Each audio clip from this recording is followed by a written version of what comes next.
Tonight on The Wrap, the president's war of words. The Iranian president accuses Donald Trump of making delirious threats after he issued a 48-hour ultimatum to Tehran to open the Strait of Hormuz or America will bomb Iranian power plants.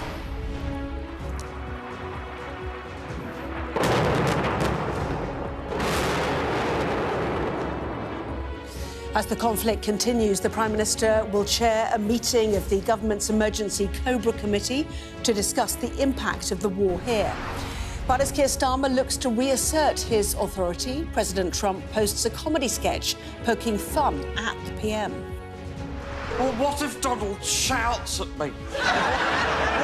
What do I say, Labby? Just be yourself, Prime Minister. Yourself is who everyone likes. Hello? Also ahead, another day of shame for the beautiful game. The North East Derby match between Newcastle and Sunderland is stopped after complaints of racist abuse from the crowd. Plus, Manchester City have won the Carabao Cup with a 2-0 win over Arsenal to end their hopes of a quadruple. Well, we discuss the day's biggest stories with James Heal, the Spectator's deputy political editor, and the editor of Politics Joe, Ava Santina Evans. Plus, a first look at the front pages of tomorrow's newspapers, including The Eye saying fuel price rises are inescapable as pressure mounts to cap energy giants' profits.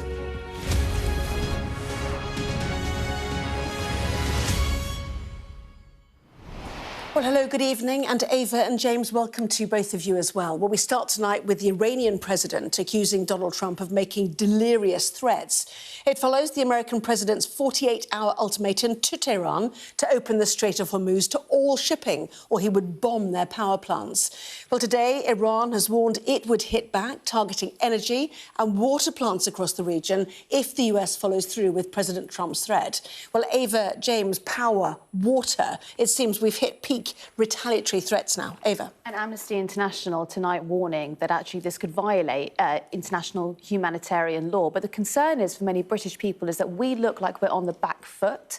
So depending on what comes out of this Cobra meeting tomorrow morning, I think the entire country is waiting to see what Starmer is going to do. James. Well, the next 48 hours could decide the next 4 years, really, both in terms of what's coming up with the midterm elections and what it plays there, in terms of US domestic politics, but also how it affects this Labour government in terms of trying to turn the economy corner this year. And I think very much all the governments across the West are going to have their domestic plans derailed by what's gone on here. Everyone is talking about 1973, the oil price spike. That, of course, raised energy prices by 400%. If we see something similar like this, that could very much change the whole course of world events. Well, in breaking news, we've just heard, in fact, that the Prime Minister, Sir Keir Starmer, has spoken to Donald Trump about the situation in the Middle East. We'll see what more comes out of that conversation shortly. Right now, let's show you Donald Trump's statement on Truth Social earlier. He said if Iran doesn't fully open without threat the Strait of Hormuz within 48 hours from this exact point in time, the United States of America will hit and obliterate their various power plants, starting with the biggest one first. Well, that was nearly 24 hours ago, so a bit over 24 hours then left until that deadline runs out. The US Treasury Secretary, Scott Bessent, has defended the president's comments. Let's listen. Apologies, we'll come... Oh, we might have that. Hold on. I think he said he could wind the war down at any time he wants. And, Kristen, this is the only language the Iranians understand.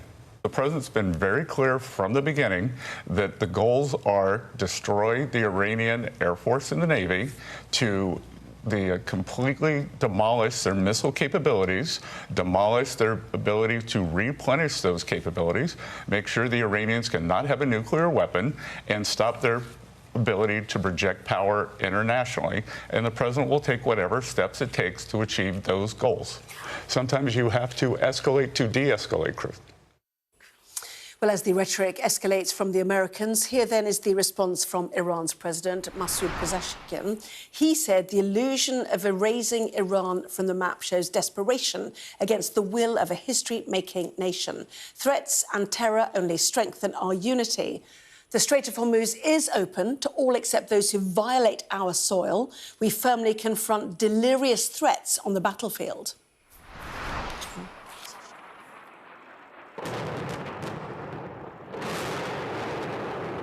And while the presidents exchanged fire on social media, the impact of the conflict was felt for real. These images show the Israeli army destroying a bridge over the Litani River in southern Lebanon today. The Lebanese government say that more than 1,000 people have now been killed and 1 million forced from their homes by Israel's offensive. Well, our international correspondent, Alex Rossi, has the latest now from southern Lebanon. The war certainly looks as though it is widening tonight. It looks as though it is escalating. It was only a few hours ago, of course, that President Trump was writing on Truth Social that he was thinking of winding down the war. Now he is giving a very strong warning to the Iranians, 48 hours to open the Strait of Hormuz, which of course they are highly unlikely to do. Otherwise he will start whacking their power plants, starting, he says, with the biggest one first. The Iranians have unsurprisingly responded by saying that if that happens, they will start hitting critical infrastructure of the United States and Israel in the region. Remember, the markets are going to open tomorrow, and they are likely to go into meltdown at this news. Iran, of course, wants to inflict as much economic pain as possible, make this war as expensive as it can for the Americans. Now, the Americans and the Israelis have also been saying they have degraded Iran's missile capability. But last night, we saw attacks here in southern Israel on Arad and Dimona, near to where Israel has a nuclear facility. Whoa. This is what happened in the skies above Dimona. The interception fails, and then comes the moment of impact. That is crazy. Wow. And in Arad, also in southern Israel, another missile crashed through Israeli air defenses. The extent of the damage here, well, you can see it. You can see the blast force. Windows, walls, completely taken out of these apartments. It's a residential area here. And down here, this is the crater. This is where the ballistic missile impacted. Now, many people were injured, but fortunately, most people had got to shelter. But the destruction here is absolutely staggering. The attack near Dimona, home to a highly sensitive nuclear facility which was not hit, has also caused significant destruction. And the fact this place was targeted marks a significant escalation in this conflict. Both incidents are being treated as mass casualty events, with around 200 people reported injured. What makes these strikes particularly significant is not just where they landed, but also what they signal. By targeting areas around Dimona, Iran is responding directly to earlier attacks on its own nuclear infrastructure. The Iranian government says this was a direct consequence of US and Israeli strikes on the Natanz facility. Prime Minister Benjamin Netanyahu has just visited the site here in Arad to see firsthand the damage. If you want proof that Iran endangers the entire world, the last 48 hours have given it. In the last 48 hours, Iran targeted a civilian area. They're doing that as a mass murder weapon. Luckily, no one was killed, but that's due to luck, not their intention.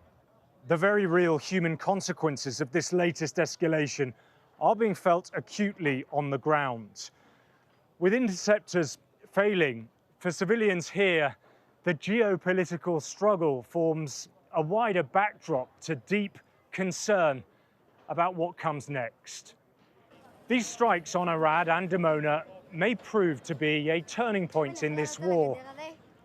They show both the reach of Iran's missile capabilities, despite claims they've been degraded, and the limits of Israel's defensive systems. More importantly, they also signal a shift towards targeting nationally significant infrastructure by both sides. It is another worrying development in a conflict where there is no clear end in sight, only the risk of further escalation. Alex Rossi, Sky News.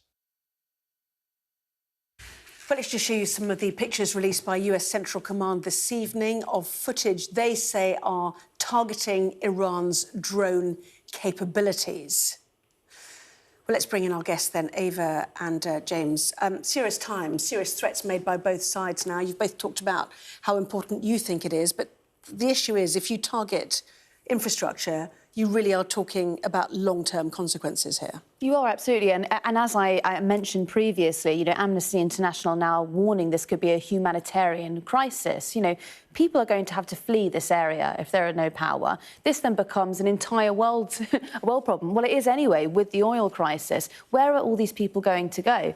What's interesting, though, is we also mentioned there that Keir Starmer has had a conversation with Donald Trump this evening. I'm just looking actually at that readout from that conversation. They both agreed that reopening the Strait of Hormuz was essential to ensure stability in the global energy market. They agreed to speak again soon. Well, there's nothing conclusive there. I mean, what does that mean for the next, 2 weeks or so? I see that there's a headline here that we could be out of natural gas in the next 10 days, the entire world. Well, what's going to happen tonight and tomorrow? That phone call to me just doesn't feel particularly secure or conclusive. Yes, that's in the Financial Times. We'll take a full look at all the front pages at 10:30. In the meantime, you cannot understate the importance of desalination for this region. It is essential for survival. Taking salt water is the primary source of water for nations like Kuwait, Qatar, the UAE. It accounts for 90 to 99% of drinking water, and that is now the threat from Iran if America follows through with its targeting of their power plants. Yeah, totally. And I think what we should consider when we're discussing all of this is, of course, conflicting and competing war aims, which is that I think Trump probably wanted to get some kind of concessions to the mullahs. They've obviously not been able to secure that. I think the Iranians are much more comfortable with a long-lasting kind of civilizational struggle. There's obviously different kind of timelines on which Trump is working compared to Netanyahu on all of this, and in terms of the different election campaigns as well. In terms of what the UK's role in all of this, it seems fairly peripheral. That would very much fit in terms of kind of modern energy policy post-war.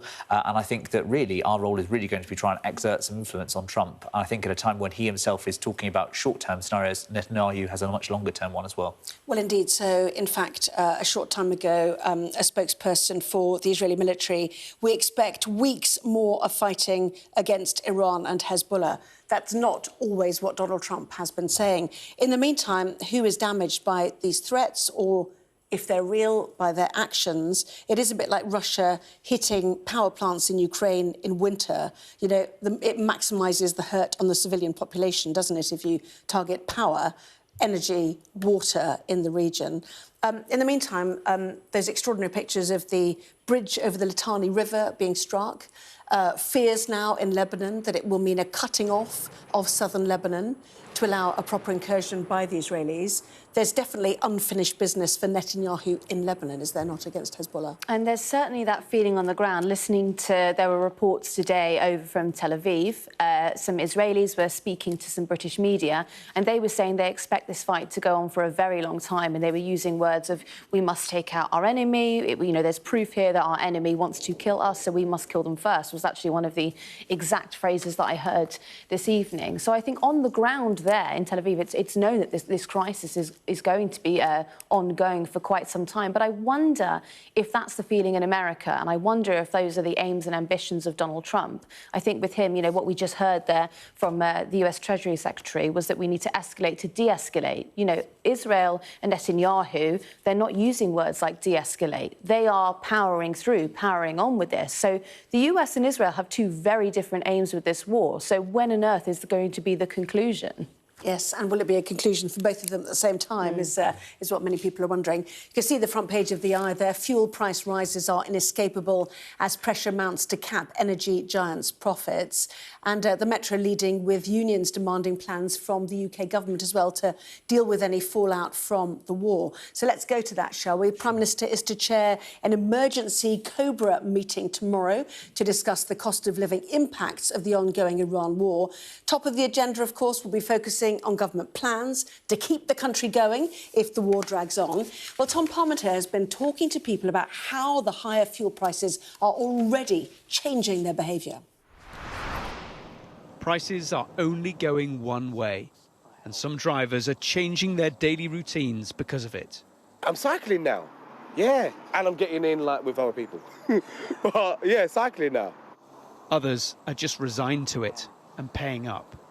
I don't actually feel like it makes that much difference. You have to fill your car up. I live in a rural environment, so I'm stuck with it.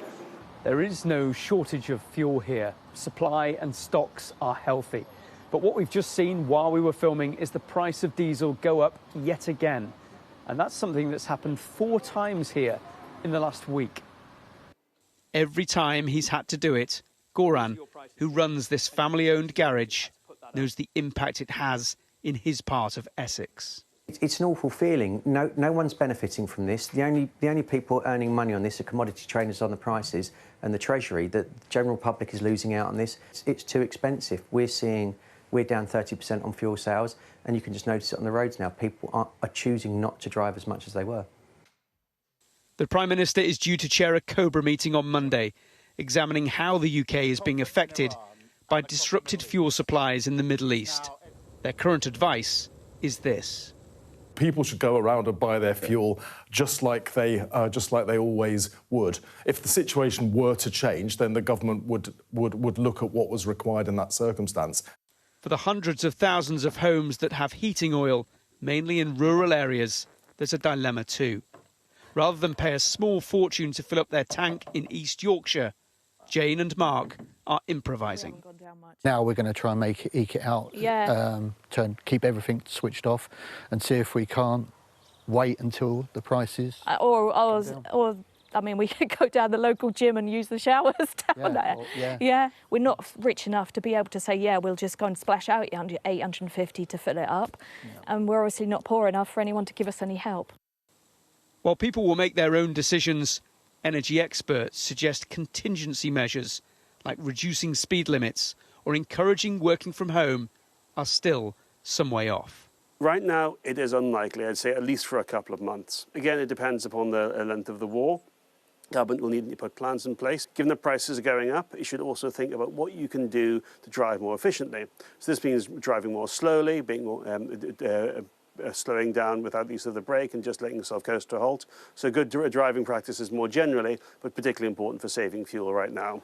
In the context of a war, it is a small price to pay. But this garage is expecting to have to push their numbers even higher this week. And nobody can say when normal service will resume.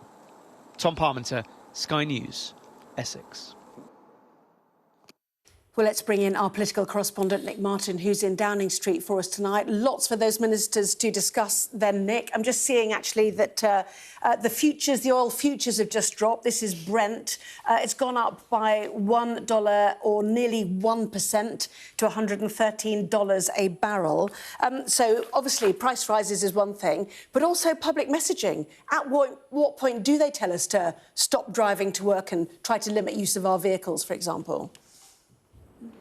Well, the numbers are telling the story, aren't they? Petrol up nearly 10%, diesel up nearly 20%, mortgage companies increasing their interest rates. These will be really high on the agenda of this COBRA meeting, which the Prime Minister will chair tomorrow. And around that table, we'd expect to see senior cabinet ministers, senior military figures and other advisers chewing these big things over. We know that the priority for the UK government is to figure out how households and businesses can be protected as all of these numbers start to soar. But we also know that it's really important for them to understand, well, where do we stand? How secure is our energy supply?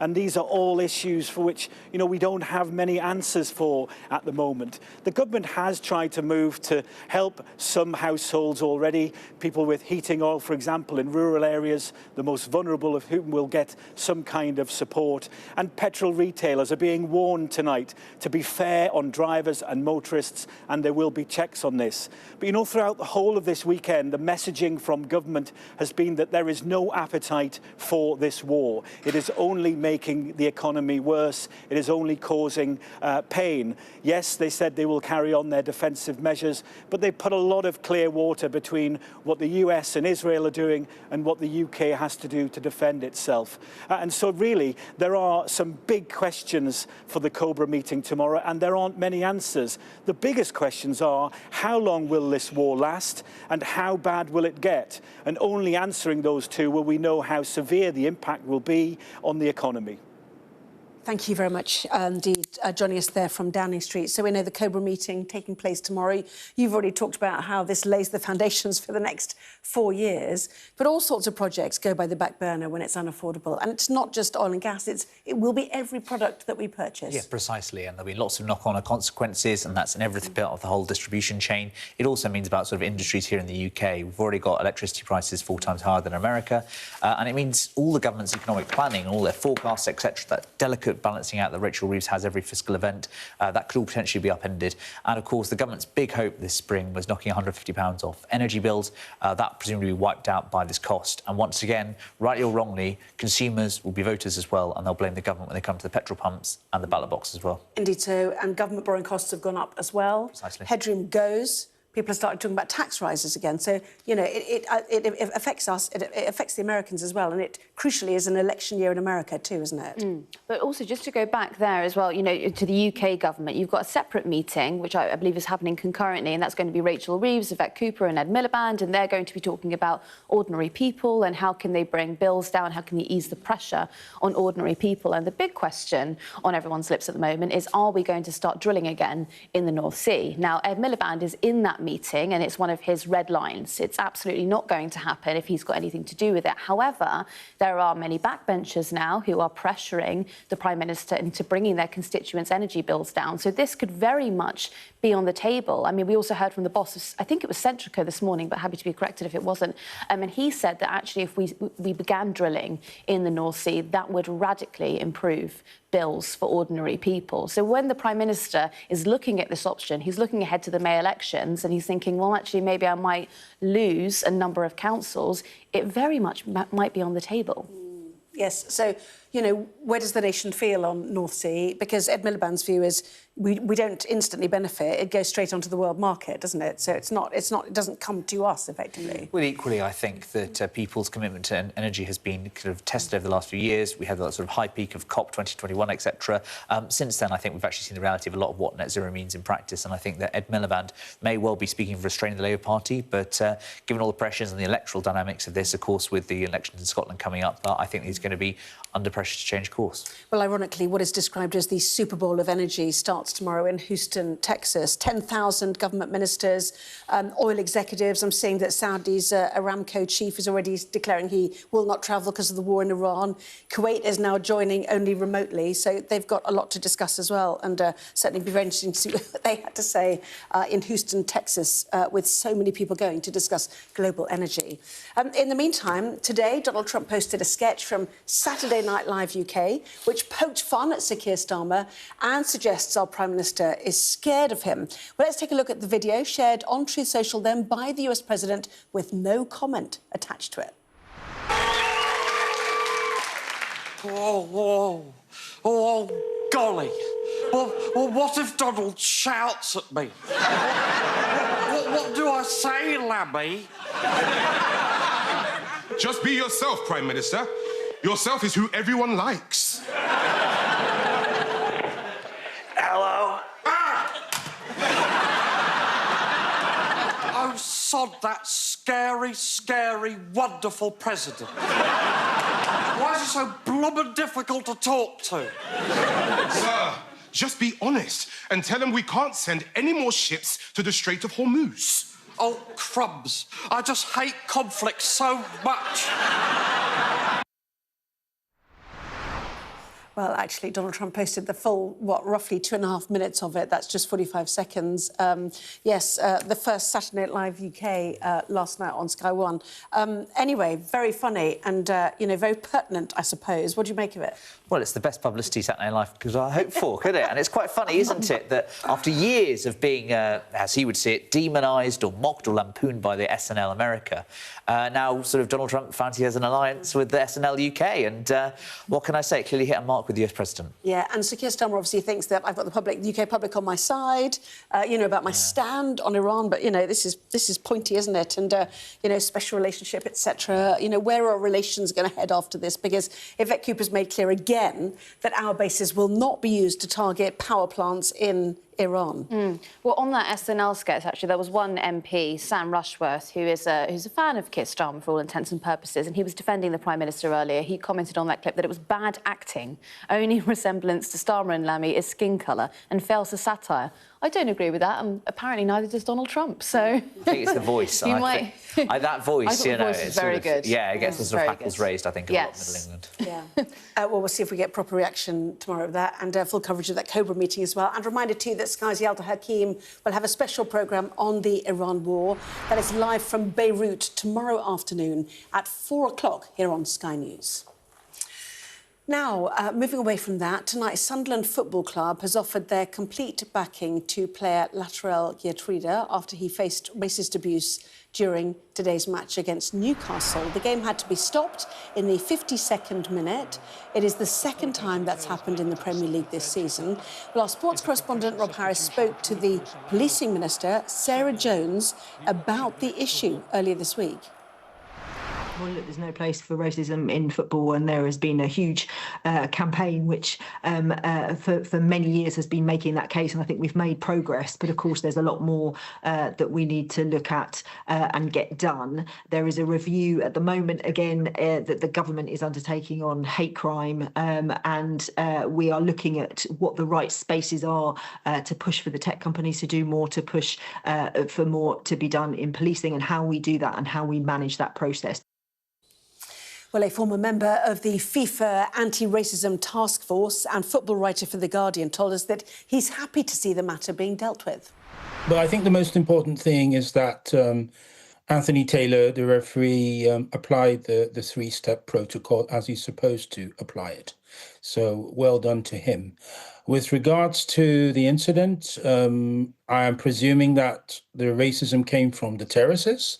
And if that is the case, there is CCTV in the stadium. He should be fished out, and the law should take its course against such a person. It's simple as that. This is so depressing. It's still happening, isn't it? After years of work in this area for football.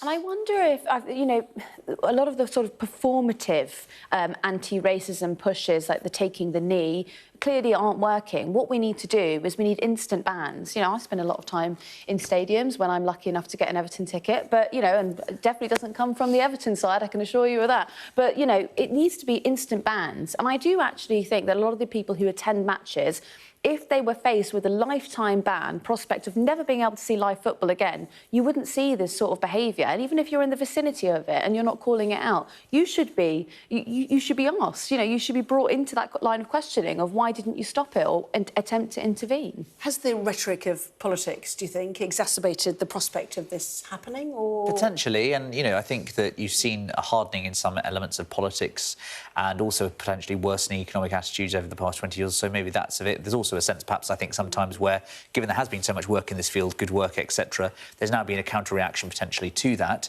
As Ava says, I think, you know, there's been a lot of work in this field. I mean, just today, for instance, there's a new legislation that enters into force, which is that if you enter a ground without a ticket, you can potentially be fined and face criminal sanctions as a result of that. So I think there's a willingness to step in and legislate in this area. But I think it's twice the season. Let's see if it's part of a wider trend or not. Yes, and the Met Police actually suggesting that the first ever charge for tailgating, as it's called, has you know, happened this evening. So there we go. Interesting that they're bringing it in. A man in his 20s was arrested. Anyway, I go on. There's quite a lot on that. Lots more still to come in the next part of our programme. Stay here, Ava and James, including a full look at what is making the front pages of tomorrow's newspapers.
The best thing about being a Sky News journalist? I'm going to take you behind the scenes here for Election Night Live. They have gone up and up. Being a Sky News journalist. Ed Conway, Sky News, is anyone going to talk to us? Mortgage rates did go up very sharply during your time in office. Here it is. First off, just the scale of what we're looking at. Our data shows it's been happening. Question is, why it hasn't been stopped. Well, it's time now to see what is making the front pages of tomorrow's newspapers. Let's start with the Financial Times. It leads with the US president threatening to strike Iran's power plants if the Islamic Republic does not fully open the Strait of Hormuz. The Metro reports on UK union leaders demanding a new task force to deal with the local effects of the war in Iran. The Daily Mail leads with the Prime Minister being accused of a cover-up after he waited more than 30 hours before finally admitting that missiles had been fired towards the Diego Garcia base. The Eye leads on what it says are inescapable fuel price rises as the Prime Minister's cost of living advisor asks government to consider a temporary cap on energy profits. The Guardian reports on Tehran's threats to irreversibly destroy essential infrastructure across the Middle East, including vital water systems, if Donald Trump follows through on his threats to obliterate Iran's power stations. Those threats to infrastructure also on the front of the Telegraph, with the Iranian parliament speaker warning that oil prices would rise for a long time as a result of the planned strikes. The escalation in threats between the US and Iran, dashing hopes for a rapid end to the war, as reported by The Times. The Mirror leads on reports that victims of Jeffrey Epstein have urged British police to question a woman who's accused Andrew Mountbatten Windsor of abuse of what she saw. The former prince has previously denied any wrongdoing. Britain's approach to illegal migrants has come under fire, with claims of, I think that means violent Romanian criminal has been able to run a begging gang living in a makeshift camp in Park Lane. That story is on the front page of the Express. The Sun says Soham schoolgirl murderer Ian Huntley will have a basic cremation, not have any burial service, after his family ruled out a £3,000 taxpayer-funded funeral. Well, the Star leads on news that David Beckham will showcase his own creation at the Chelsea Flower Show. Tend it like Beckham is the headline. Creation of what? Golden Balls has green fingers, they say. Anyway. Oh, I've made myself laugh. Anyway, back to oil. Of course, yeah. And to the Telegraph. Quoting the Iranian speaker, will send the price of oil soaring. The Israeli military tonight suggesting there are more weeks to come of conflict between Iran and Hezbollah as well. So, you know, the threats are continuing, and this does not seem to be finishing soon, is the message tonight. Well, quite, and I think that, you know, entering into this conflict, it would be a mistake to assume that the same Western incentives, imperatives and sort of dynamics that are informing our decision-making and the American decision-making are those underpinning the Iranian system. Of course, it is a theocratic regime with a national security state is very much embedded in it. They're going to be talking in very strict and sort of hard-line terms after the wipeout of the kind of top three echelons of their society. So I think that it's no surprise we've seen this kind of threats. And they're thinking, look, we've held out against the West for the best part of half a century. We can hold out for another 5 weeks or so. So I think that's going to be very much the rhetoric we see, particularly when it comes to public forums like the Iranian parliament. Yeah, so, first of all, Trump set a 48-hour deadline. It runs out Monday night. Then, threatening their power plants. Then Iran vowed that they would also hit energy and water. Desalinization, absolutely critical. The Daily Telegraph quotes another response from Mr. Trump. In response to Tehran's threats, you'll find out soon what will happen with the ultimatum on the power plants. The outcome will be very good. And that was speaking to the Israeli Channel 13 News. The president added, there will be a total destruction of Iran, and it's going to work great.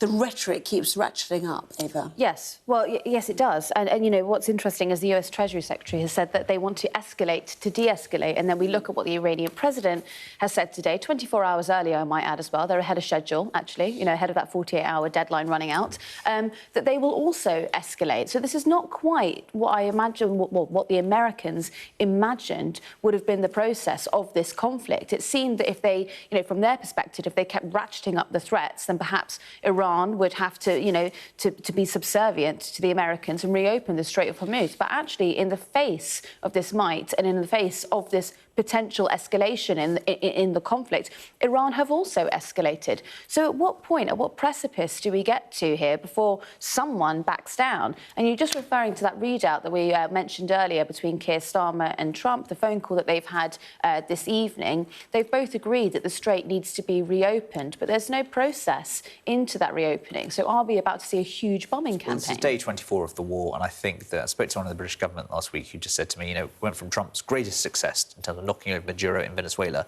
to now his greatest failure, in the sense of mistaking that this was going to be the same playbook, that you could kind of take out the leadership and the whole thing would fall. Actually, it turns out to be a very different style of government, where there isn't this kind of willingness to participate and kind of coexist with the West. And I think that he potentially has gravely blundered in going after the world's most important shipping strait in the Strait of Hormuz. Well, we're seeing, you know, Trump's art of the deal, maximalist demands, presuming the opponent will crumble. And clearly it's become existential for the mullahs in Tehran, and they don't. And always claim victory as part of the Trump playbook, but there's nothing to claim victory with at the moment. So he needs something in order to claim it's been a great success. Yeah, well, we've seen pictures even tonight from CENTCOM of drones being taken out, they say. You know, that is one of the claims of victory, that missile sites have been taken out, drones as well. The Navy has been sunk, they say, too. You know, they've killed the Ayatollah. So that, you know, you can make some claims if you want to end the war, but, you know, have you changed substantially how Iran is run and its continued threat? And a military success is not the same as politics, as we know from Suez 70 years ago. Yeah. And in the meantime, we've seen the range of Iranian missiles, you know, theoretically change. The Daily Mail picks up on why the Prime Minister kept the public in the dark for 30 hours after this attempt at a strike on the islands of Chagos, this Diego Garcia base. So this is the Conservatives' Kemi Badenoch setting out her stall for the next week, which is that the Prime Minister isn't being honest with the British public around the Iranian threat. And what we was hearing this morning on various broadcast shows, on I think Steve Reid, the Housing Secretary, was on Trevor Phillips this morning here on Sky, and he was being asked questions around the range of Iranian missiles, because they were thought that they could only travel 2,000 kilometres. It now seems, if they did hit Diego Garcia, that perhaps they can reach closer to 4,000 kilometres. So perhaps they are more capable than was what was understood. What's interesting about that, I think, probably is the farce of the Housing Secretary answering questions around ballistic missiles and Iran. You know, for goodness sake, Labour put up the Foreign Secretary on a day like today. I think the public deserve it. But, you know, this is going to be Badenoch's line for the next week. Does the Prime Minister really understand the threat that's being levied against the United Kingdom? Is he on top of it? And I think we're going to see more of this as the week develops. Yeah, and we've had denials, haven't we, that they have the capability to go 4,000. You know, which capital cities in Europe are therefore in Iran sites, for example. You know, that will be debated, I think, this week as well. Certainly, and of course it'll go back, I think, to the RAF Cyprus base as well, and potentially, you know, how exposed are British sites to these kind of missiles? Have the government been honest and upfront about that? Have they kept us in the loop? And also, are they aware of the kind of threats the Iranians have, and is that due to intelligence or potentially issues around defence spending? Very quickly after the start of this war, Asia reacted. 4-day working week, some universities closed because of the fear of oil running out. The Metro quotes union leaders demanding an emergency government task force set up to protect Britain from the effects of America's war in Iran. You know, at what point do they start telling us to think twice about getting in our motor car and using petrol? The TUC union is sort of the umbrella organisation of many unions in this country. And so, yeah, the question that they're asking is, you know, are the government taking this seriously? This is also a union that's pushing for universal basic income, because they are sort of foreseeing the job layoffs that we could see as a result of this oil crisis. You know, these are far and long-reaching consequences that doesn't quite seem to be top of the government's agenda, but all that might change tomorrow with the meeting, the Cobra meeting, and then this meeting between between Rachel Reeves, Yvette Cooper and Ed Miliband, perhaps then we'll see a more concrete plan for Well, that Britain's headline workers. and those black and white photos, I mean, it is back to the 70s. And I think after a couple of decades where we've had peace around the world, post-Cold War peace dividend, and we've been able to secure relatively freely the supply of energy goods, etc., that's all coming to an end. And I think we're going to see more of this kind of stuff. We're going to see ministers being responsible, kind of having to react to different things happening around the world. And I think the tragedy is it's going to cause lots of political difficulties in this country, and we're not prepared for that in the slightest. Yeah, and so all sorts of, for example, building projects that had become affordable because inflation had stabilised, start to become unaffordable again. Oil, clearly, is used in very many products. We know that fertiliser is produced in this region as well as gas and oil. You know, it really does impact huge amounts of our operating life. But it is an election year, both here in May and in America later this year. You know, for Donald Trump, he will eventually realise that he has to think about that. And what does he do? Pull the plug because of that, do you think? And this is the biggest story in America at the moment. It's rolling news coverage around gas prices, around petrol prices. You know, this is what they're talking about day in, day out. But the problem that you've got here is the areas that Labour are very concerned about losing. I mean, particularly if you look across Wales, that's an area with whatever industry is still left, because a lot of that has been decimated since the Thatcher years. But whatever industry there is left is heavily dependent on oil. You've also got a lot of farmland that is heavily dependent on the fertiliser that needs to be imported. You know, people, when they go to the ballot box, they do look at what is in their back pocket, and if there's nothing there, then they are going to vote for an alternative. Yeah, OK. In the meantime, going back to the Financial Times, you know, winners and losers in all of this. Russia, you might say, is a winner because sanctions have been taken off its oil. Oil prices go up, benefits a producer like Russia, therefore funding the war. But the paper also says that China, in terms of the world of geopolitics, has sought to woo global chief executives, including Apple's Tim Cook, UBS, HSBC, etc., touting the country's safety and reliability in contrast to America. You know, this is a fascinating twist, isn't it? Well, it certainly is. And I think if you step back for a second, it sort of does explain the kind of Chinese appeal to, first of all, their own domestic middle classes and lots of countries around the world, which is that they say, look, you won't have democracy with us, you won't have the right to choose your way, but we offer you financial stability. And for all of the world's poorest countries and world countries that are put off by American bellicosity, etc., that is fairly attractive. So I'm not surprised that it's applied not just to nation states, but companies as well. And I certainly think that the Chinese never miss an opportunity to try and spy an opening at the time when America's distracted elsewhere. Yeah, and the whole point is, of course, that Iran has said the Strait of Hormuz is open. Yeah. It's open to allies and regular customers, like someone like China, for example.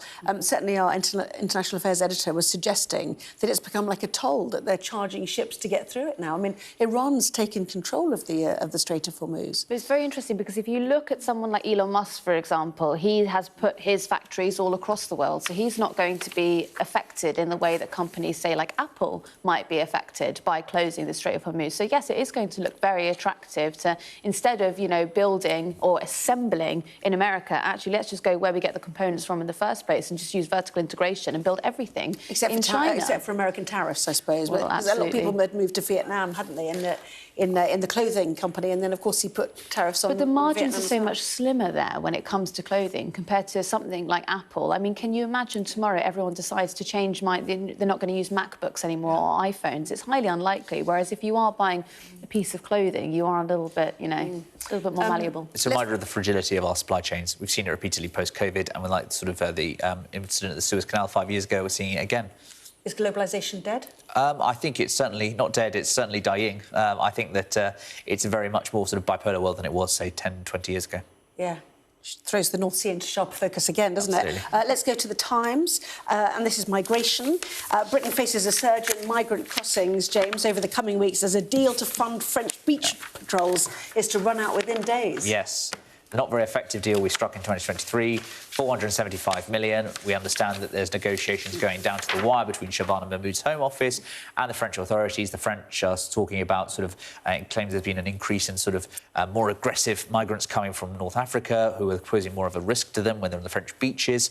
But overall, it's about the big thing happening this summer, which is that will there be another wave of small boats, helped, of course, by the additional increase from those flying from Iran. Iran's already on the top 5 nationalities which are coming across the small boats, the channel.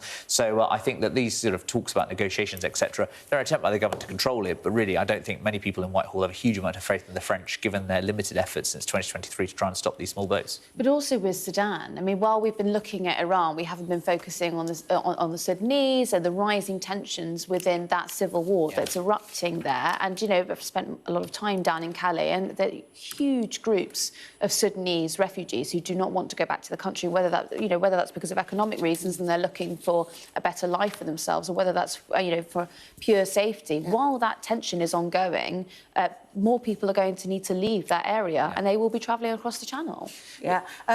Hold on, just two more stories very quickly. The Guardian, far right fails to win its key targets in French elections. The socialist Emmanuel Grégoire is, it says, on track to be elected mayor. I'm just looking actually on the AP Newswires. Emmanuel Grégoire has indeed become the new mayor of Paris, succeeding another socialist as well. So, some might say fears of far-right politics. I'm going to hold you there because I want to get to the chips. OK, let's go on. Chips are down for farmers due to the fat jabs. Potato consumption, Ava. Very disappointing. We must be supporting our British farmers. So, good for Manjaro and Ozempic, but very sad for our loving British farmers who are growing potatoes. Yeah. Well, at least they can be thinner, maybe, perhaps. I don't know. Maybe they can get some more subsidies from saving on the NHS. But you can still eat them, can't you? Just eat less of them. I think that's what happens, isn't it? They say Mr Goodacre, who was pictured there, is left with a 600-ton potato mountain worth about £120,000. Maybe we should do something about that. And, anyway, lots more still to come in as part of our programme.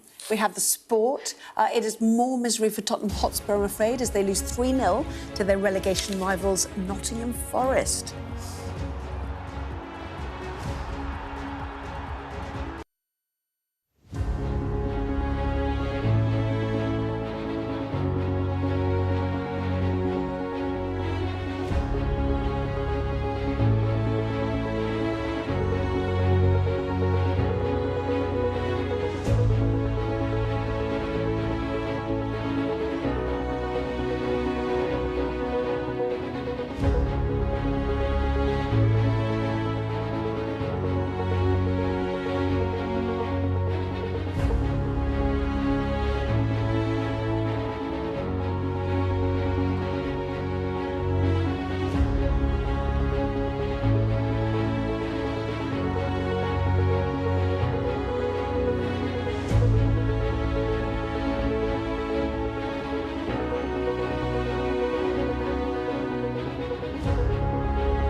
What's the best thing about being a Sky News journalist?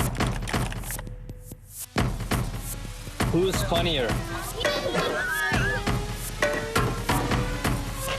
Being a Sky News journalist. A special edition of The World with me, Yalda Hakim. Pakistan had the right to respond. You're like, what? Historic day here today. Congratulations, this is a huge moment. But what happens now? Well, time for the sport. Let's get the latest. Here's Mark.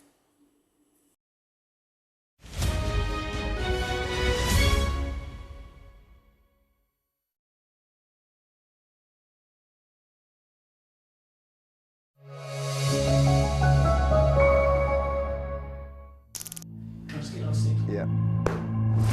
After 4 bids, the latest thought to be £15 million, Liverpool insist they're still talking to Villa. I was captain of a massive football club at Aston Villa. I've been there 10, 11 years. Your brain starts ticking a bit. Are you ready for a new challenge? What is happening with Gareth Barry? I was talking with Martin O'Neill privately before, so he knows our ideas clearly. Rafa phoned me up, offered me a host of players that I didn't really want. That's not the name of the game. We didn't have the funding to complete it. Then it was a case of, right, what do I need to do to get the move done? It was just like lobbing a hand grenade in. I was fuming. Fined 2 weeks' wages, banned from the training ground. If he'd gone to Liverpool in the manner in which he did, he wouldn't have gone with my blessing. I would never have spoken to him again. To make that so personal against Martin O'Neill, I'm amazed he ever actually played for Aston Villa again. Who would have thought Gareth Barry's Villa career would come to this? There were chants of Judas, booed every time he touched the ball. Mentally, it was a real tough period. I regret doing some things. If you got into the Champions League, would you stay? If we're playing Champions League football at Aston Villa, then there's no need to look elsewhere anyway. Would that be a definite? Yeah, it'd have to be a definite now, wouldn't it? Liverpool was still there a year later. Arsenal come as well. It was a huge message that Manchester City was serious. They made me feel wanted, and the ambition is the main thing. You know what means money, money, money. I did take a lot of stick to win the FA Cup, to win the Premier League. It was a big relief to win a trophy in your career.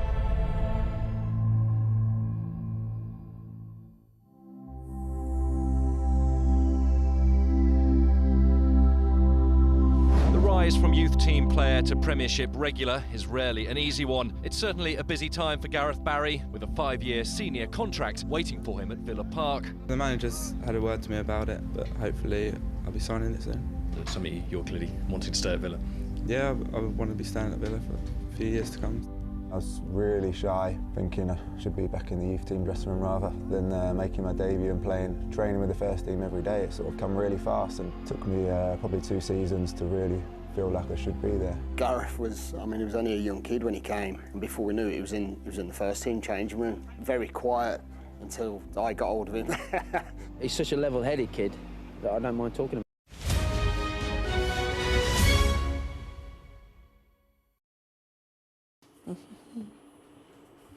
Thank you for that. Here's the weather. You're looking happy. Well, the forecast looks good. So you've sorted the travel insurance then? All Clear Travel Insurance sponsors Sky News weather. Well, it will turn cooler and more unsettled this week, with strong winds and showers or more prolonged rain at times. There will be a chilly, mainly sunny and dry start tomorrow, with a patchy frost and some fog in the south. But the northwest looks quite cloudy. The far north can expect a few wintry showers too. The morning will be mostly fine after early fog in the south lifts, but cloud will develop more widely across northern parts, while northern Scottish coasts will keep a few showers. The northwest of Ireland will see patchy rain moving in on strengthening winds. It'll be mild in the sunny south again, nearer average elsewhere. Northern Scotland will turn wet later, while Northern Ireland will see a few outbreaks moving through. It'll turn increasingly windy with gales on northwestern coasts. Elsewhere, staying dry, although becoming cloudier. Tuesday looks windy, coastal gales in the north. Early rain over northern parts will edge south through the day, probably not reaching the southeast until after dark. All Clear Travel Insurance proudly sponsors Sky News weather. Well, lots to come. We have heard that Sir Keir Starmer and Donald Trump have spoken about the need to reopen the Strait of Hormuz. We know also there is a Cobra meeting tomorrow, and we'll have the latest on the retaliation between Iran and Donald Trump. Iran accusing President Trump of making delirious threats after he issued an ultimatum to open the Strait of Hormuz to all shipping. The wrap continues after the break. The best thing about being a Sky News journalist? I'm going to take you behind the scenes here for Election Night Live. They have gone up and up. Big Sky News journalist. Ed Conway. Sky News, is anyone going to talk to us? Mortgage rates did go up very sharply during your time in office. Here it is. First off, just the scale of what we're looking at. Our data shows it's been happening. Question is, why it hasn't been stopped. The best thing about being a Sky News journalist? They call him the king of the jungle. Being a Sky News journalist. Yusra Al-Baghir has this report. And this is what's left of it. As a woman of colour, how did the Harris campaign speak to you? People risk their lives to speak to us for this report. Mr. Zuma, Sky News. We're trying to see as much as we can.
Tonight on The Wrap, the president's war of words. The Iranian president accuses Donald Trump of making delirious threats after he issues a 48-hour ultimatum to Tehran to open the Strait of Hormuz, or America will bomb Iranian power plants.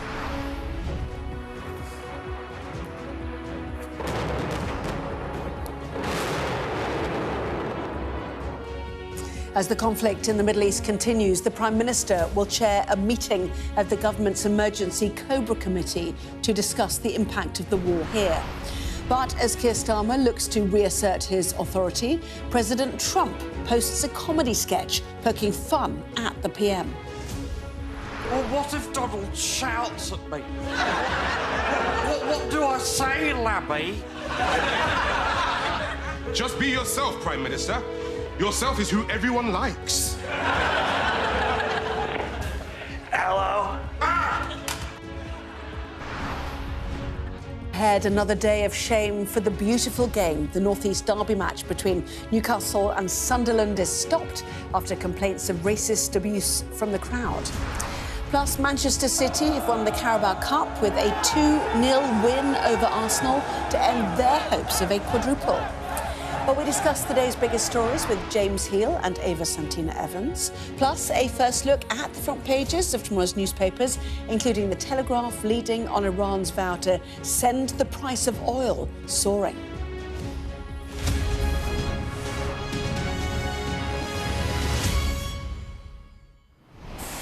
Well, hello, good evening, and Ava and James, welcome to both of you. We start tonight with the Iranian president accusing Donald Trump of making delirious threats. It follows the American president's 48-hour ultimatum to Tehran to open the Strait of Hormuz to all shipping or he would bomb their power plants. Well, today, Iran has warned it would hit back, targeting both energy and water plants across the region if the US follows through with President Trump's threats. Well, Ava and James, these are critical parts of infrastructure, aren't they, now under threat from both sides? Absolutely, and Donald Trump and Keir Starmer have shared a call this evening in which Starmer agreed with the US President that absolutely the Strait of Hormuz should be reopened. So what does that mean, and what mechanism are we, the UK, going to be using to aid in reopening that strait? I think that's what all of the British public are going to be asking tonight. Are we now getting involved in this conflict, or are we going to sit back and just take hiked oil prices?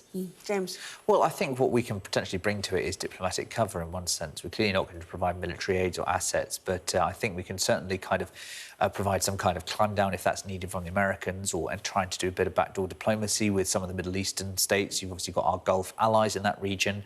But the truth is, in terms of what we can do, kind of ameliorate economic pressure, that's going to be very tough. So I think it's much more keeping those channels of communication open with Trump. We've always seen, of course, that he can be fairly capricious when it comes to that. That can be both good and bad. And I think for now it's about trying to get a dialogue and try and convince him that actually sometimes a bit of climb down is no bad thing. Well, let's take a look, shall we, at that Trump statement on Truth Social. In that, he said, if Iran doesn't fully open without threat the Strait of Hormuz within 48 hours from this exact point in time, the United States of America will hit and obliterate their various power plants, starting with the biggest one first. Well, as the rhetoric escalates from the Americans, here then is the response from Iran's president as well. He said the illusion of erasing Iran from the map shows desperation against the will of a history-making nation. Threats and terror only strengthen our unity. The Strait of Hormuz is open to all except those who violate our soil. We firmly confront delirious threats on the battlefield.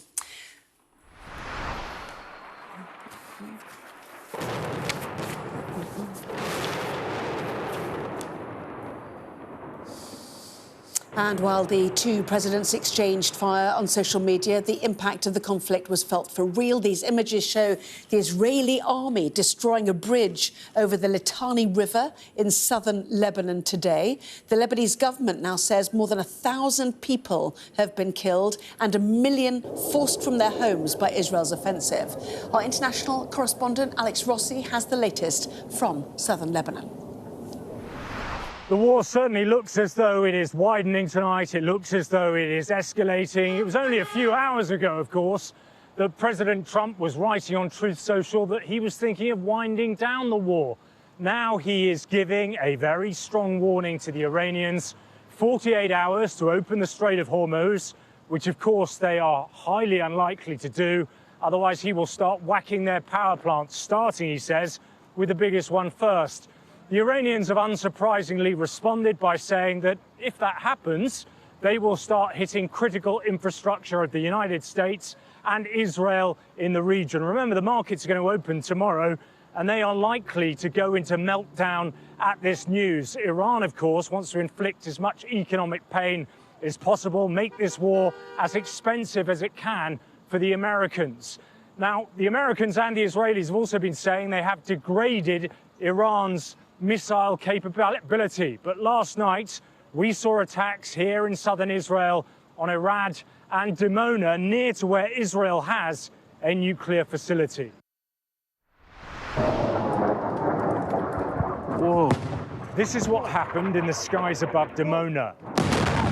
The interception fails, and then comes the moment of impact. That is crazy. I just get... Wow. And in Arad, also in southern Israel, another missile crashed through Israeli air defences.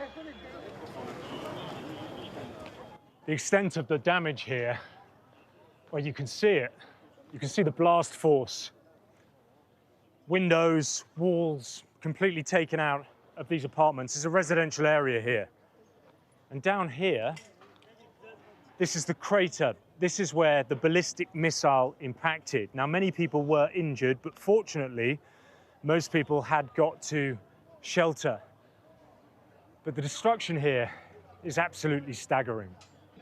The attack near Dimona, home to a highly sensitive nuclear facility which was not hit, has also caused significant destruction. And the fact this place was targeted marks a significant escalation in this conflict. Both incidents are being treated as mass casualty events, with around 200 people reported injured. What makes these strikes particularly significant is not just where they landed, but also what they signal. By targeting areas around Dimona, Iran is responding directly to earlier attacks on its own nuclear infrastructure. The Iranian government says this was a direct consequence of US and Israeli strikes on the Natanz facility. Prime Minister Benjamin Netanyahu has just visited the site here in Arad to see firsthand the damage. If you want proof that Iran endangers the entire world, the last 48 hours have given it. In the last 48 hours, Iran targeted a civilian area. They're doing that as a mass murder weapon. Luckily, no one was killed, but that's due to luck, not their intention. The very real human consequences of this latest escalation are being felt acutely on the ground. With interceptors failing, for civilians here, the geopolitical struggle forms a wider backdrop to deep concern about what comes next. These strikes on Arad and Dimona may prove to be a turning point in this war. They show both the reach of Iran's missile capabilities, despite claims they've been degraded, and the limits of Israel's defensive systems. More importantly, they also signal a shift towards targeting nationally significant infrastructure by both sides. It is another worrying development in a conflict where there is no clear end in sight, only the risk of further escalation. Alex Rossi, Sky News. Well, latest pictures are released by US Central Command, which is in charge of the Iranian war. US forces continue to eliminate the Iranian regime's one-way attack drone capabilities, they have said, which they've used to indiscriminately target civilians throughout the region. This unclassified now, as you can see, showing that the main aim for them, once again, for the Americans, is taking out drone launchers, taking out missile site launchers, taking out the Iranian Navy, and obviously reducing their ability to use nuclear material. The Israelis might have other ideas, of course, but we're now at a critical stage. If we take a look at the Financial Times, for example, Trump raises the stakes in their war with Iran, suggesting, in fact, Ava, that the world faces a liquefied natural gas supply cliff edge within 10 days. Yes, and you wonder if perhaps negotiators or people who should be negotiating are moving fast enough when you see a headline quite like that. You know, we're hearing from the US Treasury Secretary that they are planning to escalate to de-escalate. Donald Trump has given a timeline of tomorrow evening for Iran to reopen the Strait of Hormuz. It doesn't look like they are going to do that. It actually looks, in fact, like they are just simply going to retaliate or strike back. And this conflict is escalating. You know, at what point, how many days' time before before this whole thing concludes? Because it doesn't seem that we have enough, we've got a lot of time to spare here. We're looking at the Brent futures this evening. Oil is projected at $113 a barrel tomorrow, closed on 112 on Friday. This is an extraordinary time. The barrel hasn't been this expensive since I think July 2022, and those are Ukraine pressures, Ukraine headwinds. At some point we do have to say, perhaps this should conclude. I think it's quite interesting that even the language from Besant there, escalate to de-escalate, does imply sort of the expectation that you're going to de-escalate. This isn't a long conflict. They're not bedding in. They're not expecting this in terms of either a kind of lengthy engagement, Iraq or Vietnam style, or sort of as an economic effect, not going to be a sort of large-scale one. This is expected to be transitory. This is expected to be short timeline, and it's very much clear that the Americans aren't anticipating a long conflict, unlike the Iranians, who, as we've tragically seen in the streets of Tehran, are willing to kill their own citizens and definitely willing to inflict economic pain on them. But this is the problem, isn't it? Trump's tactic is maximalist threat. We saw it with the tariffs, and then someone makes a deal or they capitulate. Yeah. The Iranians don't show any sign that they want to do a deal or any capitulation. The Israelis, on their part, a spokesperson for the Israeli military tonight saying, we expect weeks more of fighting against Iran and Hezbollah. I see also that India or Indian refiners plan to resume buying Iranian oil. They rushed to book Russian oil after the US recently lifted sanctions against Russia. The problem is that India does not keep really big reserves of oil. We saw many Asian nations actually already bringing in 4-day working weeks, closing universities, telling people to cut back on oil consumption. Real concern in some parts of the world about their stores of oil running out. So it looks like the Indians are going to start buying again.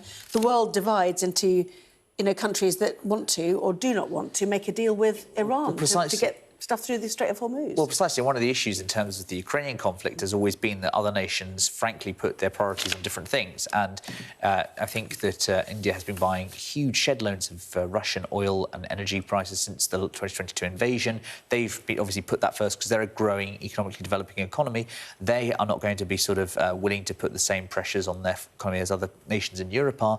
And I think that we're very much going to see this kind of chinks in the armour, and countries are now sort of taking sides between the Americans and the others. And there's no surprise in any of that. And just a word on water. We've seen desalination plants hit already in this conflict. That was the threat from Tehran after Trump's threat to them that they would hit, these desalination plants. And taking salt water provides between 90 to 99% of fresh water for many of these Gulf countries. This is a threat about survival. This is a threat that actually Qatar had been warning about for quite some time, and it didn't quite feel that other members of people on the world stage were quite listening at the time. But what's interesting as well is if you look at the UAE and how much they depend on these desalination units or complexes or plants, sorry. The advertising that the UAE has done over the last 10, 20 years to get Westerners living in Abu Dhabi, living in Dubai, dependent on these plants. I mean, let's not forget even Saudi Arabia, Riyadh is, predominantly dependent on these plants. The number of Westerners who will no longer want to live in those regions because they are frightened about living without water, the consequences for for those regions for their business model, effectively. For their business model, absolutely, will be long and far-reaching. It always seems rather trivial to talk about holidaymakers at this time, but there are certainly a number of people who, in this country and other parts of the West, who will be looking ahead to the Easter holidays and think, I don't want to have anything to do with the UAE. I don't want to be going over there at this time during this conflict. And, that could very much hurt their business model for years to come. Regional repercussions, left, right and centre. In the meantime, the Eye talks about the inescapable issue of fuel price rises, as there are people now urging the government to put a temporary cap to stop energy giants making profits from the rising oil and gas prices. We will come on to that because we've already heard that the Prime Minister has spoken to President Trump, you mentioned it tonight, about the Iran war. Tomorrow, Sir Keir Starmer will chair an emergency COBRA meeting to discuss the cost of living impacts here. Both the Chancellor and we're hearing the Governor of the Bank of England will be there. Top of the agenda will be focusing on government plans to keep the country going if the war drags on. Well, Tom Parmenter has been talking to people about how the higher fuel prices are already having an impact. Yeah, I'm cycling now. Yeah, and I'm getting in, with other people. But, yeah, cycling now. I don't actually feel like it makes that much difference. You know, you have to fill your car up. I live in a rural environment, so I'm stuck with it. And Nick Martin has the latest on tomorrow's Cobra meeting from Downing Street.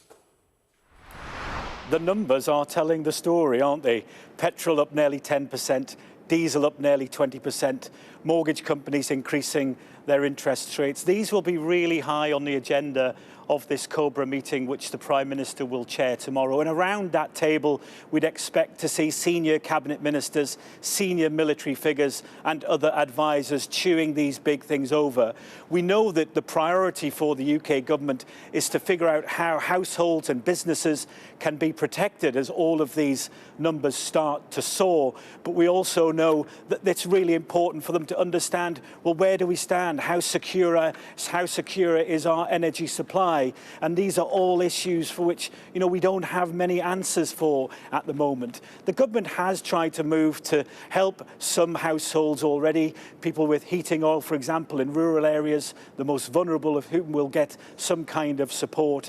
And petrol retailers are being warned tonight to be fair on drivers and motorists, and there will be checks on this. But, you know, throughout the whole of this weekend, the messaging from government has been that there is no appetite for this war. It is only making the economy worse. It is only causing pain. Yes, they said they will carry on their defensive measures, but they put a lot of clear water between what the US and Israel are doing and what the UK has to do to defend itself. And so really, there are some big questions for the Cobra meeting tomorrow, and there aren't many answers. The biggest questions are, how long will this war last, and how bad will it get? And only answering those two will we know how severe the impact will be on the economy. Nick Martin there. Well, the Metro quotes unions, the TUC, suggesting that the government brings in an emergency task force to tackle the impact of this, including how to protect, you know, workers, you know, should there be job cuts because of difficulties in business. Well, I mean, the problem also, I would say, is you talk about COVID-style efforts. I mean, COVID imposed an enormous cost on the Treasury, I think 400 billion or so, turning off the world economy and turning it back on. I'm not sure how much money there is left to kind of provide sort of the cushioning for these fiscal shocks. We've been battered repeatedly by first COVID, then the war in Ukraine. Now we've got this conflict in Iran as well. So I think that the culture of this country and the sort of groups protecting a lot of our workers are very used to something that's potentially not going to be there in terms of the kind of ramifications of this conflict. Yes, and the TUC General Secretary quoted here, the lessons from the pandemic are clear. When unions, employers and government came together, we were able to move at speed to protect jobs, keep businesses afloat and give families security through an incredibly uncertain time. That's three sets of people wanting government bailouts, effectively, isn't it? Is it unaffordable now to help in the same way? Well, I think that, I mean, as I understand it, I don't know if they're quite going for the bailout button right this moment. But I think isn't the energy cap type of bailout button anyway, and we're in it at the minute. Sure. I think actually if the TUC probably had their way, I think they would have sort of a more France style where it's nationalised in the first place, so you're immune as the British public to the price shocks in the first place. But I would say, I think the argument being made here is, you know, talk to employers, give employers a break, have those employers pass on benefits to their employees, such as if you don't need to drive into work every day, then you can work from home a couple of days a week. And those are platforms that practices that COVID has provided, you know, sort of being kind to people during this. You know, you look at the number of carers across the country who are already paid minimum amounts of cash, and they are using, in a lot of cases, actually, their own money to fund their petrol to drive to elderly people for adult care services. You know, if it becomes unaffordable, the knock-on effects of carers not being able to reach elderly people will be catastrophic. Well, certainly we know there's a beef between the US President Donald Trump and Keir Starmer. First about the use of American bases right at the start of this, and then last week about commitments to help militarily reopen the Strait of Hormuz. Today, Donald Trump posted a sketch from Saturday Night Live UK, which poked fun at Sir Keir Starmer and suggests our Prime Minister is scared of him. So let's take a look at the video shared on Truth Social by the US President with no comment attached. Oh, golly. Well, what if Donald shouts at me? What do I say, Labby? Just be yourself, Prime Minister. Yourself is who everyone likes. Hello? Oh, sod that scary, scary, wonderful president. Why is he so blubber difficult to talk to? Sir, just be honest and tell him we can't send any more ships to the Strait of Hormuz. Oh, crumbs. I just hate conflict so much. It's a full 2.5 minutes, the full version. We've just given you a short bit. Trump did the long version, to be fair. Anyway, what's he trying to say here? Well, I think he's trying to say that we've got a fairly ineffectual Prime Minister, and probably one who... I mean, previously Trump's described him as having a beautiful voice, which was something that I felt sort of odd when I heard it described the first time. Yeah, maybe I think he's thinking the mannerisms are perfectly nailed on there, but I think it does show a president who's no longer sort of content to hush up disputes in private and is perfectly happy with taking the mick out of his supposedly closest ally. Well, yes, I mean, the allies, he's even in the first term, he lost friends with some of his allies. But, Prime Minister is happy in the choices he's made because he thinks he follows public opinion. But has he put a permanent wedge, do you think, between himself and the American president? Well, that's the difficulty, isn't it? The difficulty that he finds himself in, particularly because, as I understand it, Keir Starmer originally wanted to follow in line with Donald Trump, and he wanted to assist in whatever way we could do with that, in the sort of the pursuit of maintaining that special relationship. And it was a number of cabinet ministers who actually pulled him back from the brink. As I understand it, it was Ed Miliband who told him categorically, no, this is not where the British public is. So actually that sketch that we've just seen there is rather accurate, because it does actually seem that perhaps Keir Starmer did want to maintain that relationship and almost, not upset the president because he's scared of him. It was actually the opinion of his cabinet ministers that pulled him back from the brink. It was Churchill who said that in war you can be killed once, in politics many times. I'm sure this special relationship, or this alliance, whatever you want to call it, will be killed many times over these next few years or so, and when resurrected whenever Donald Trump needs something. A few weeks ago he was saying he didn't need us, and then, of course, he did want some of our ships. So I think that the best thing is to sort of keep calm and carry on and grind one's teeth, even though we don't particularly like it. Maybe he just enjoyed the acting. Maybe he just enjoyed the spectacle. He thought it was put together well, It's great to see new original comedy being championed by the leader of the free world. It's a fantastic lineup of young comedians. That's what he thought. Well, I think the Metro agrees, gives it 4 stars as well. On Sky One last night. The inaugural SNL UK is covered by the Metro with the headline, Jokes on Cynics as a new era of UK comedy begins. As you say, it's a brave step, is it not? And, 4 stars from them, and Donald Trump getting in on the act as well. Lots more on that to come. A full look at the papers at 12:30. Reminder too that Sky's Yalda Hakim will have a special programme on the Iran war live from Beirut. That is tomorrow afternoon at 4 o'clock on Sky News. Well, coming up, a day of football shame as a match is paused because a player was racially abused from the crowd.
The best thing about being a Sky News journalist? I'm going to take you behind the scenes here for Election Night Live. They have gone up and up. Big Sky News journalist. Ed Conway. Sky News, is anyone going to talk to us? Mortgage rates did go up very sharply during your time in office. Here it is. First off, just the scale of what we're looking at. Our data shows it's been happening. Question is, why it hasn't been stopped. Now tonight, Sunderland Football Club has offered their complete backing to player Retaliatory after he faced racist abuse during today's match against Newcastle. Well, the game had to be stopped in the 52nd minute. It is the second time that's happened in the Premier League this season. Our sports correspondent, Rob Harris, actually spoke to the policing minister, Sarah Jones, about this issue earlier this week. Well, look, there's no place for racism in football, and there has been a huge campaign which for many years has been making that case, and I think we've made progress, but of course there's a lot more that we need to look at and get done. There is a review at the moment, again, that the government is undertaking on hate crime, and we are looking at what the right spaces are to push for the tech companies to do more, to push for more to be done in policing, and how we do that and how we manage that process. Well, a former member of the FIFA Anti-Racism Task Force, football writer for The Guardian, told us he's happy to see the matter being dealt with immediately. But I think the most important thing is that Anthony Taylor, the referee, applied the three-step protocol as he's supposed to apply it. So well done to him. With regards to the incident, I am presuming that the racism came from the terraces. And if that is the case, there is CCTV in the stadium. He should be fished out, and the law should take its course against such a person. It's simple as that.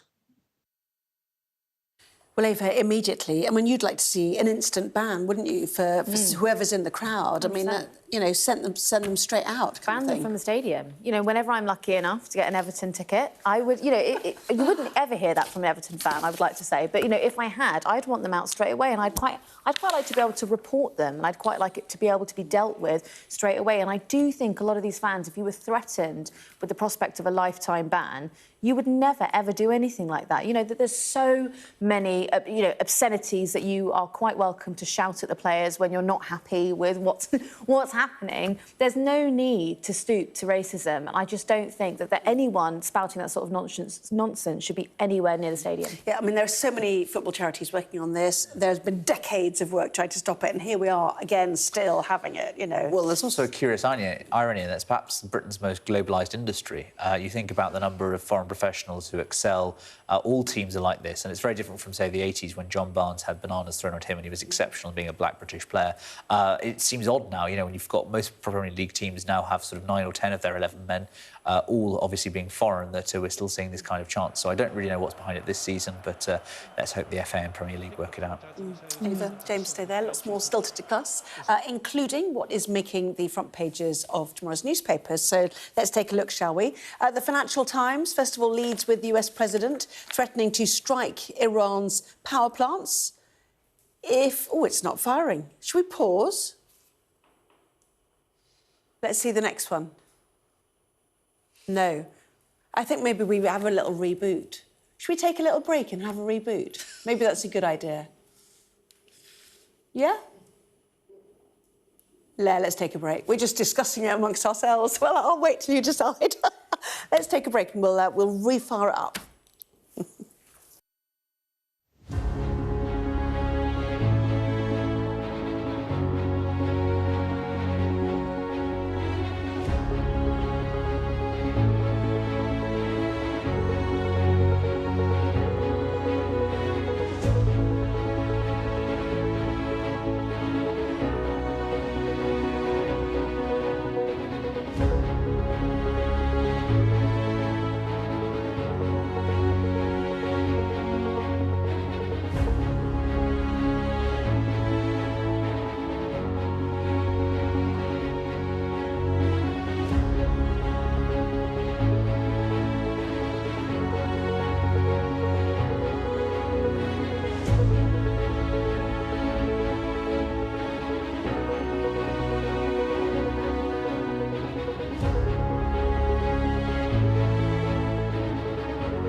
The best thing about being a Sky News journalist? I'm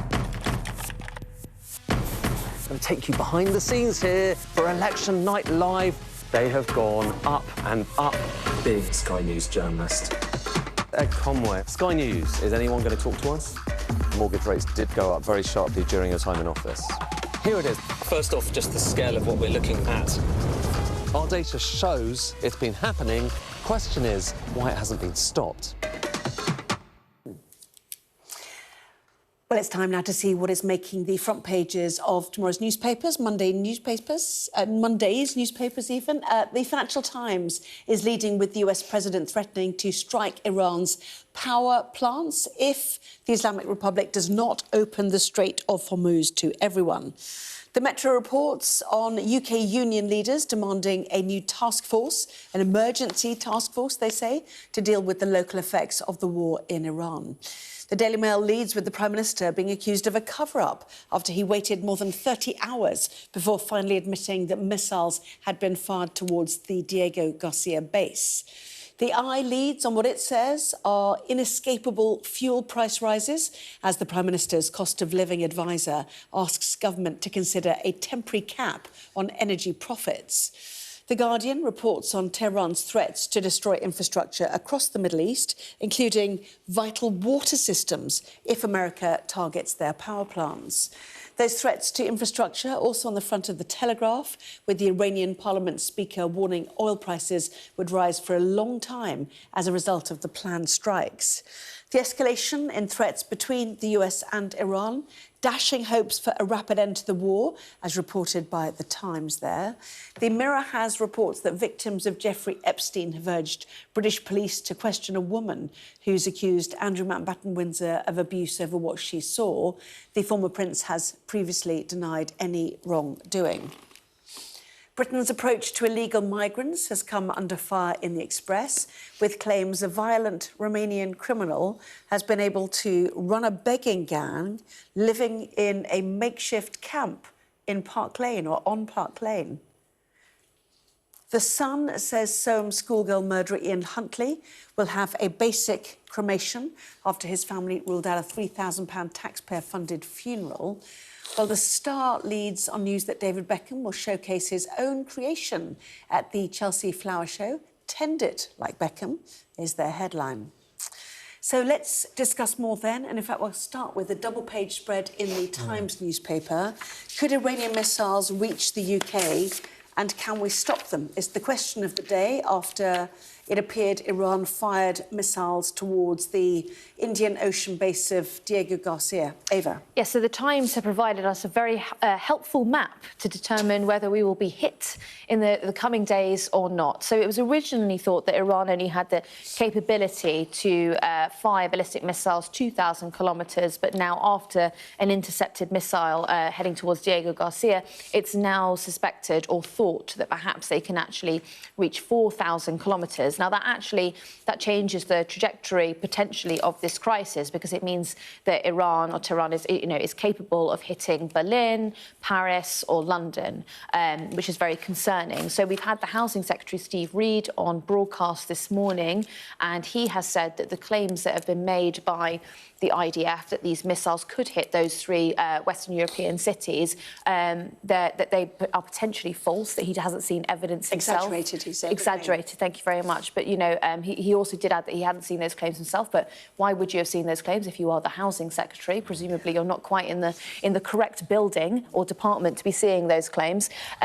Be a very worrying time, and the Prime Minister is going to be chairing this Cobra meeting in the morning, but it does look like that's going to be more focused on the cost of living crisis and the onslaught of oil prices hiking over the coming days rather than this particular crisis. Yeah, and the point is that Tehran launched 2 ballistic missiles towards the joint UK-US military base in Diego Garcia. It's understood the first missile was intercepted between Thursday night and Friday. It was reportedly intercepted by a missile fired from a US warship.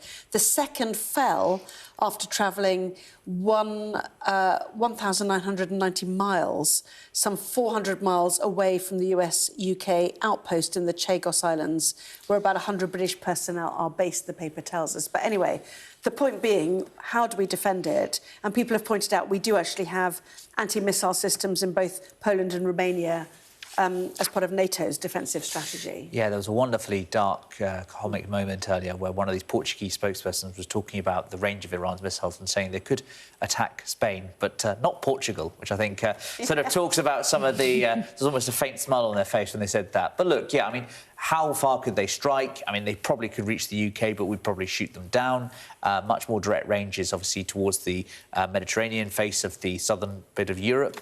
Potentially, they would be in range. But I think that does show that we are dealing with a very dangerous regime with very serious weapons. They may not be at the sort of nuclear capacity yet, but they have got serious supplies of uranium. And these are the kind of things which a few years ago we'd have found almost too fantastical to contemplate. We now need to be very much thinking about. But these are retaliatory measures that Iran is doing. Yeah. This is after the UK gave permission for Diego Garcia to use. Bang, retaliation. Yeah. Now they're promising retaliation if Trump hits their power. Precisely. Well, this is what you're dealing with a sort of theocratic regime which has very different imperatives and incentives than we do. And the intention, if we look at the Daily Telegraph, is to send the price of oil soaring.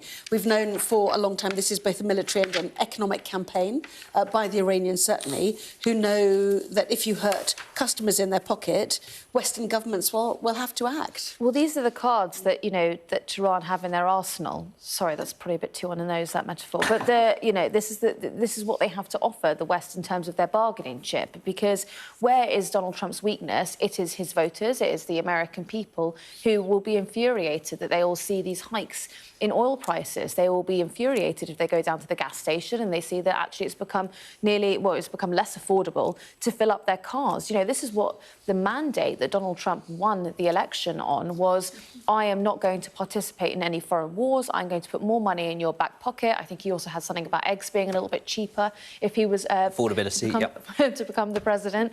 But you know, and none of that is now ringing true. So this is actually what he can retaliate with. But you know, quite clearly here, Tehran are just responding to an extraordinary offence from the US here. You know, we are going to blow up your biggest power plants. We are going to destroy your desalination units. You know, these are really frightening threats that are being made, and, you know, they're simply responding to that. And, yeah, this is the easy bit, is taking out the mullahs. Obviously, given the extent of Israeli intelligence, given the excellence of American military personnel and the weapons they have available, you can take them out, etc. But then what comes the hard bit, which is actually how do you stop them using the economic tools in their arsenal, all the different pressure points they can put in terms of the world, and actually trading in some of those sort of diplomatic bargaining chips they've had before. And that's what stopped action. It's not so much the inability for us to target the leaders. We've known where they were. We could have taken them out before. It's actually the sense of, are you ready for the ramifications, the knock-on consequences, and all the delicate, unforeseen sort of trade-offs that previous regimes always stopped from going in that far.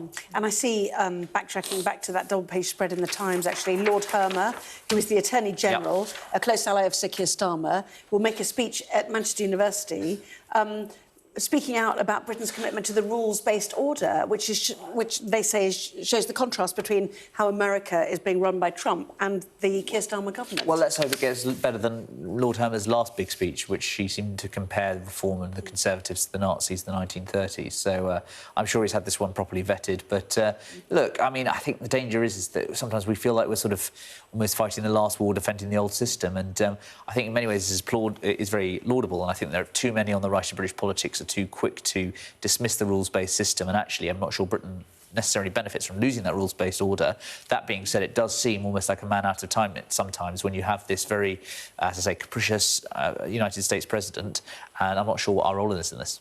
The Guardian raises concerns about US tech having access to important data in this country, namely in this instance Palantir, and being granted access to a trove of highly sensitive UK financial regulation data. Other questions have been raised about Palantir. So who are they and who are they run by? So the chairman, Peter Thiel, he is a man that's obsessed with data, I think is possibly the kindest way that I could put this. But he's been very involved in AI over the last 2 decades. He created Palantir back in 2003, and he's been using his data mining technology to improve defensive missiles, to improve, well, a wide range in defence, actually, but also in most recent recent history, he'd been working with ICE, which is the immigration authority that had been, some would say, terrorising cities in America and deporting a number of people. But what the concern is here is that he has now been given unprecedented access, actually, to the NHS, and it's thought that that access could be go even further when we bring in digital ID. But here, the Financial Conduct Authority have given Palantir a contract to scrutinise their internal intelligence data, and it's all about potential financial crime. But what they do with that data once they've mined it, well, that's in the eye of the beholder, because all of this data is extracted and taken off to Silicon Valley. And the concern from activists and concerned onlookers is, what is that data being used for? Where is it being sold to? And how long will they have access to it? Some Europe stories, if you don't mind, via a bit of migration. One, the Times tells us that the deal with the French to police the beaches of France to stop migration will be running out this week or in a few days. The Telegraph tells us that Shabana Mahmood, the Home Secretary, will deport thousands of foreign criminals and failed asylum seekers before they can use human rights laws to appeal and block the removal, which has been delaying proceedings, of course. Yep, so we've got a backlog of about 100,000 people in this country. Around 14,000 of those are believed to belong to the 25 so-called safe countries where it's OK to deport them. This is very much returning to the New Labour playbook of 25 years ago, where we faced a similar asylum backlog.